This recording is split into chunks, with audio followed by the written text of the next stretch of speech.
திராவிட முன்னேற்ற கழகம் ஆட்சியில் வந்ததிலிருந்து எல்லா துறை வாரியாக இருக்கிற அமைச்சர்கள் கொள்ளையடிப்பதை தான் குறிக்கோளா வச்சிட்டு இருக்கிறாங்க.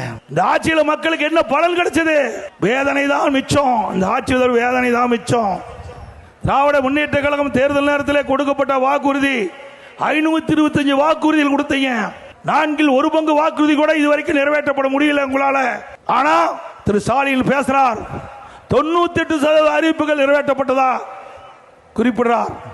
நான் சட்டமன்றத்தில் பேசினேன், திரு ஸ்டாலின் அவர்களே, நீங்க 98 அறிவிப்புகள் நீங்க நிறைவேற்றப்பட்டதாக இன்னைக்கு பத்திரிகை ஊடகத்தில் வெளியிடுறீங்க.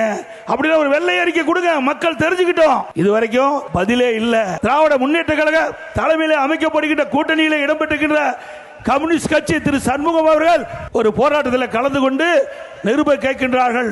இன்றைக்கு திராவிட முன்னேற்ற கழக கூட்டணியில் அங்கம் வைக்கின்றீங்க.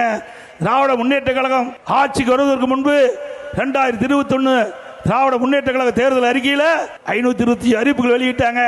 அதுல 98% நிறைவேற்றப்பட்டதா சொல்றாங்க. உங்களுடைய கருத்து என்னன்னு நிருபர் கேட்கின்ற பொழுது திரு சண்முகம் அவர்கள் குறிப்பிடுகிறார், அப்படின்னா எல்லாமே நிறைவேற்றப்பட்டதுன்னு அர்த்தம்.